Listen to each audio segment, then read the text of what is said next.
got Dick Smith, who is like the godfather of modern makeup effects, starting, I think, in the 40s and 50s, or was it just So in he's the working for 50s? NBC, and he was like the NBC makeup man. And what was the Oh, Jonathan Frid Dark Shadows. Dark Yeah, he did Shadows? some good kind of And was that in the preliminary. 60s? Yeah, that was in the 60s. Okay, the 60s. So we can't forget about Little Big Man, which I Yes, think is that the end. was But probably the. Okay.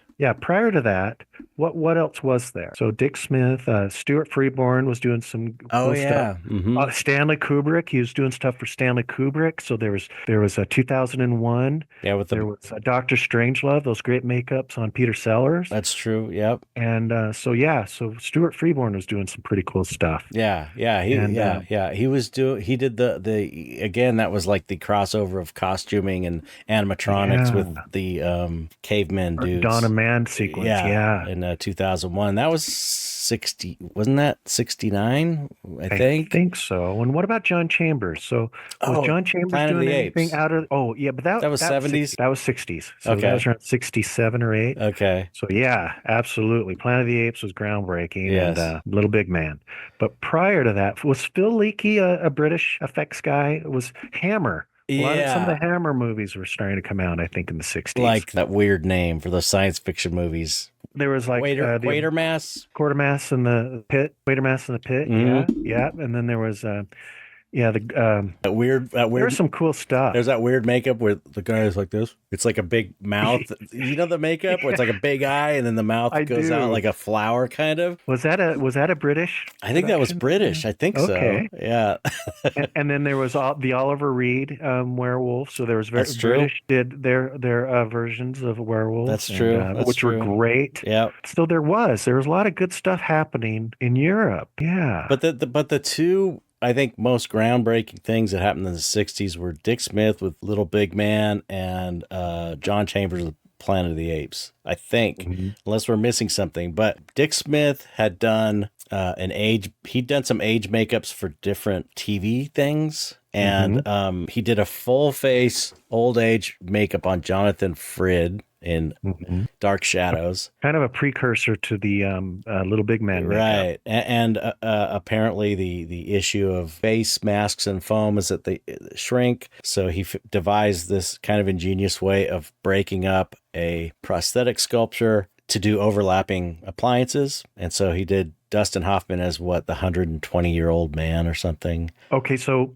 yeah, so what happened, and you know this, I'm sure, but he was in a conversation with Stuart Freeborn because there was an old age makeup at the end of 2001, Oh, that's right. That's right. and he noticed that it wasn't just a bald cap on the actor, I forgot his name, but it had sculpted veins. So Yeah, that was Dick that. asked. Yep. Or either asked Stuart Freeborn or was able to conclude that a different process was at work here, and he took it where it needed to go and innovated the whole overlapping appliances. And it's hard to kind of overestimate how groundbreaking and innovative that was. So And Stuart Freeborn did section 2000, appliances on that old age makeup? no, he had I guess he did. Hmm. But he had like a facial makeup, probably a one piece, and then he added a bald cap. Okay. Not a bald cap, but a Sculpted bald head. sculpted bald head. And so that's what caught the attention of Dick Smith,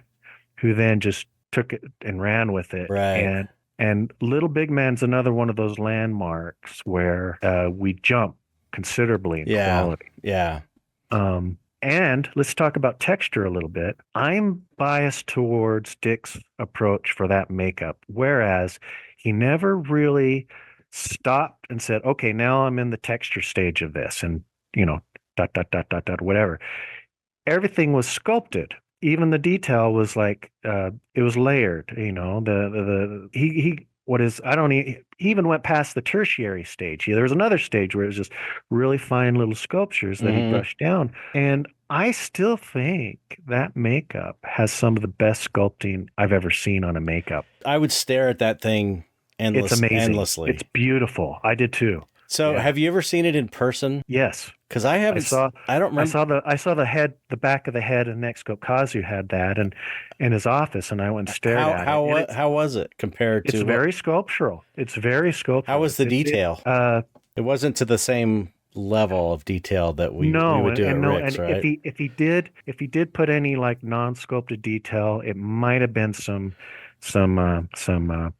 poor texture of a texture stamp, Mm-hmm. but it wasn't necessary Right. because the forms had so much character to it. Yeah, I remember seeing the back of the head appliance and seeing the shape of the skull. I'd Yeah, never seen beautiful. something refined so well Mhm. for like a back of something that no one would see. I remember thinking, man, that back of the head appliance looks really real. But let me tell you something about that makeup. Mitch Devane, who we all know and love, he didn't like that makeup. Like he Really said the sculpture, he didn't think it looked realistic enough. interesting. He said it was too, I think he said it was like something about the sculpture he was saying didn't like it was overdone or something, or it was, he said some of the wrinkles were weird. I remember him telling me that, which I was like, that's the first person I ever heard criticize that makeup because it's like kind of the gold I can believe standard. that. Yeah, I think there are some embellishments there. I think some of maybe the wrinkles on the side of the crow's feet and stuff might have been a little bit stylized, but I'll have to talk to Mitch about that. That's really interesting. Yeah, curious to hear what he says. But you know, Mitch, he's Well, kind. but it could, he knows he Yeah. certainly knows his business. So I want to know what he's talking about. It's slightly a heightened piece of work, Mm-hmm. sculpture, design, but you're talking about the back of the head. It's the first time I think there was a thought out layering of prioritized forms. Mm. Yeah. So you could see the skull underneath the skin and the veins and the moles Mm-hmm. just by looking at the back of the head. Mm-hmm. And in the front, you could see the bone structure underneath, and then the drooping flesh, and then the almost like the stippled, wrinkled, finer details. And so he layered it. Right. And that's what makes that sculpture so beautiful. And it's a bit busy, Mm-hmm.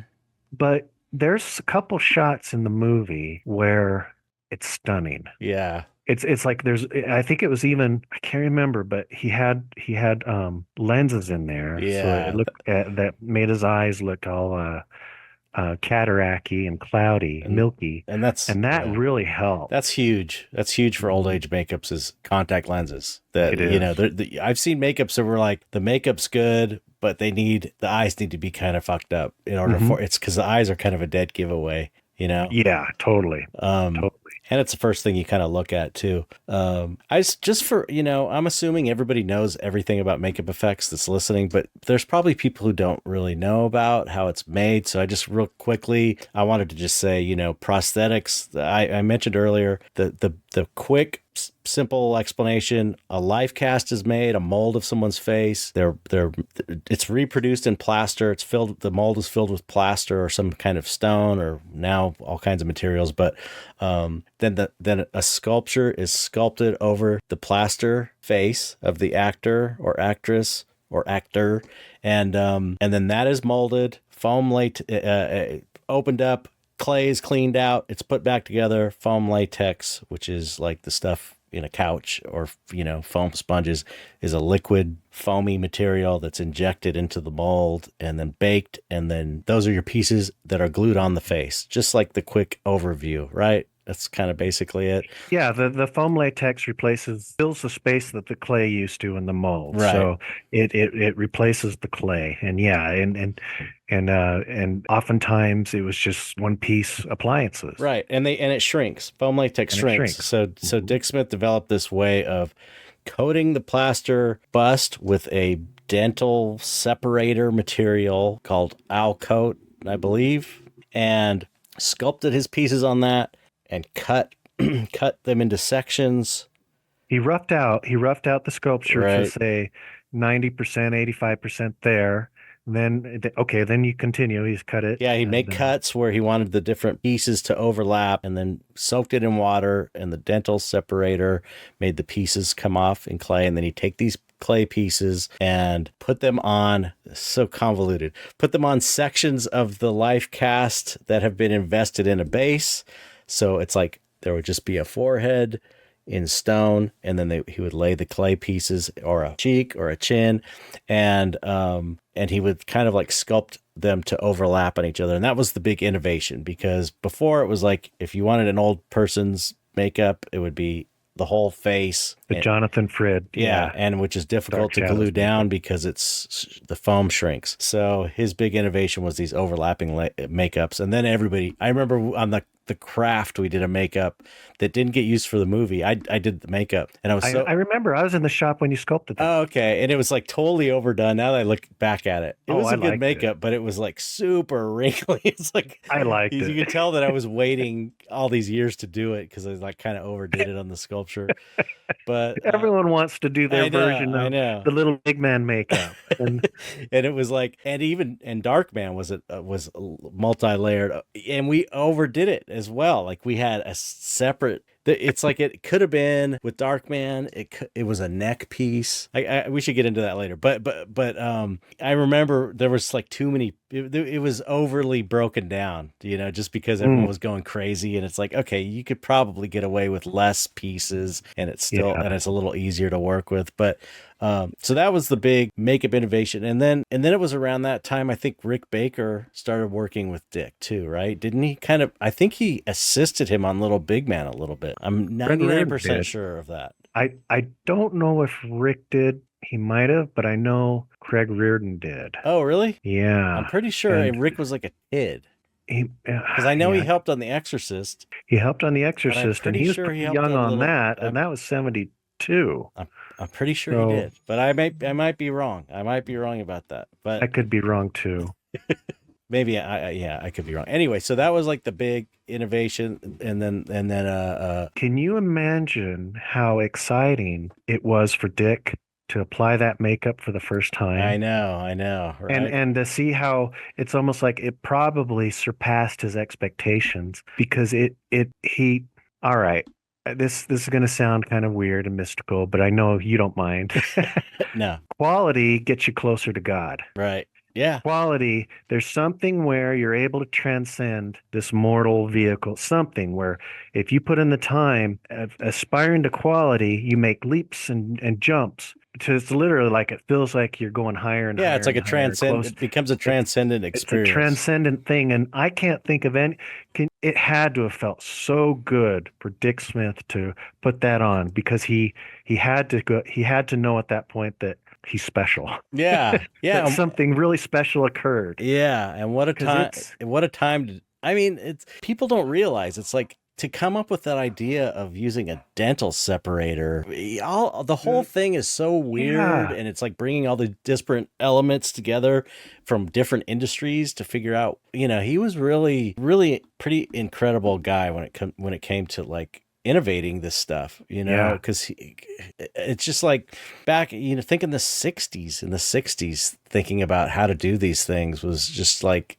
nobody had done them before, and just what a smart guy, a smart dude. And smart, gifted, brilliant. Yeah, great eye. And he was close to the muse, close to God, because they collaborated, right, if anything, on that Little Big Man makeup, because it still worked. Yeah, but the fact, the proof is all of his work throughout the years was all amazing. I don't think there's any bad Dick Smith makeups. I can't think of any off the top of my head. You know what? And people are going to really despise me for saying this. I'm critical of one makeup. Okay. And I feel like it's the old age hunger makeup on David Bowie. Really? I think that one's amazing. I know, everyone loves it.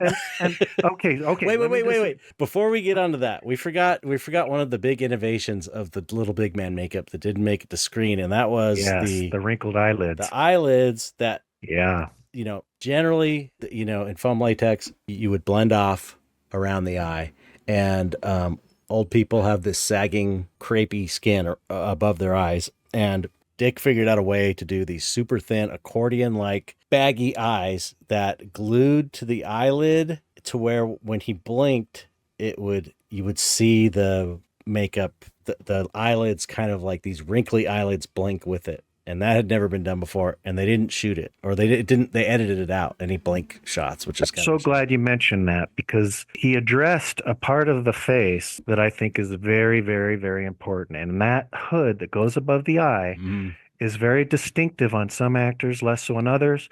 It's very, very important. It can provide, and Paul Newman has this too. Paul Newman has a very distinctive one. It's very heavy. And what happens is it provides a very clean shadow, a very clean line right. above the eye, the pupil and the iris, and that can be a very attractive feature because when we sculpt things, line and direction's very important, and it's just very important, and oftentimes very attractive people will have clean lines that provide very clean shadows, Hmm. and so for Dick Smith to put such attention into that folding hood was brilliant. Yeah, It yeah. was brilliant. And you And it do, is a shame that you don't see it I in the know, damn but you movie. see it in the hunger, that hunger makeup has it. I think you see it blink once or twice, and you do see Oh, the good. Okay, yeah, yeah. let me just say while we're on the hunger, Okay. because I don't like criticizing Dick Smith, and even that makeup is still beautiful. But if you look at the sculpting, it's not as good as the Little Big Man makeup. It's the some of the forms of the forehead wrinkles don't mesh quite as well. And I think even he said that he used a kind of hydrocal or ultracal that wasn't very good, and he lost some detail. Oh wow. And so there's something about that final old age makeup where it's and there's some folds, the lower eyelid eye bags. It's kind of an interesting Yeah. approach, but they droop over the zygomatic arch, Mm-hmm. cheekbones, and a little heavy-handed. He's stylizing with it.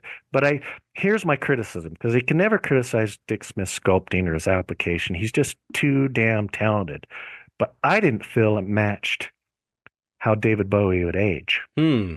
Yeah, but you're talking about the later stages, because I'm actually there's an early even the stage. earlier stages, Really? they're inconsistent. They're beautiful, Have you ever but they looked don't. at them? Because Yes, I studied them. against how David Bowie aged, though, because there's and I'm going just from like photos, not the movie, but there's one shot of him where he's got glasses and he's like 60 maybe, Yeah, or you're 50s, right. that looks super It's like brilliant.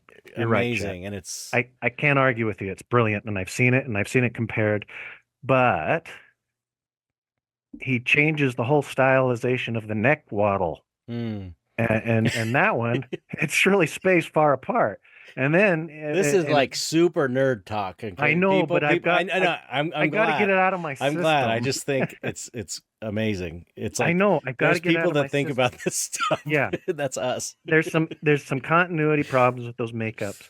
They're still beautiful, but I was surprised even with that, and I felt like, to me, that Little Big Man makeup was like a pinnacle, and and so yeah, I'm being overly critical, but yeah, okay. Do you want to really hate me? Okay, go for it. Okay, Salieri makeup, as beautiful as that makeup is For Amadeus. for Amadeus, it did not follow F. Murray Abraham's glabella folds in between his Well, brow. didn't he use his own He used his forehead? own, but A that's cast, Dick Smith's head, and right? those wrinkles look great. F. Murray Abraham has a real distinctive crease between his brow, Wow. and so it's like that hood. You can't overlook those things because it's a part of the actor's anatomy. Because Wow. Okay. Dick Smith's putting his glabella glabellar or whatever creases on top of F. Murray Abraham. But it works. Right. It works It's. I because mean, Dick, that's the pinnacle, according to him and a lot of people. His best age makeup. Right. yes, Considered his best age makeup. it's so good that even that flaw, inconsistency of anatomy doesn't matter because he's so good. It's just operating on another level. Right. But I have to kind of, I want to figure these things out because that's fun. Yeah. You know, I want to analyze and break Yeah. these things down, and so that's where I picked up because when I was doing makeups for like Benjamin Button and stuff, it's and Mitch would do this. It's like, and I've seen others. You really do have to follow the natural lines of the actor's face Hmm. because if you start sculpting anatomy on top of different anatomy on top of an actor's anatomy, there's a clash. Right. And so you've got to follow the natural creases and simply exaggerate them. Right. That's why it's important to have the right actor when you're doing an age makeup. You Yes. know, they just Yes. don't work as well on certain types of faces. Oh, Taxi Driver. Taxi Driver was Oh, another great makeup movie because with the yep. blood effects, the fingers getting blown off, and the mohawk was a bald cap Dick Smith And it did, looks so which good. would I've watched Taxi Driver recently, and it looks so good. yeah, it's like I couldn't believe that was a bald cap when I first learned that. I just thought he shaved his head. Dick Smith does really good gore. Yeah. Godfather, Oh, uh, Godfather. Yeah, right. yeah, but Taxi Driver. There's a weird shot where I think, okay, Taxi Driver was after Godfather. When he goes, Travis Bickle goes, loses it at the end and starts killing people. I think even Dick employed one of the bullet hits to the face, Yeah. where he pulls, a little appliance on top of a hole away, Yeah. like he did for Jimmy Caan and Godfather. But Right. it has a weird, but I think they shot it in slow motion, and it had a really weird quality, but it worked. And then that stylized violence. That whole scene, if you haven't seen it in a while, was really weird. That end sequence where he goes crazy. I mean, Mm-hmm. some slow motion moments and Yeah, it yeah. just some really abrupt violence and innovative violence. Yeah. And you know that another innovation Dick did is blood. He came Mm, up with I think he came up with that blood formula that everybody yeah. used, you know.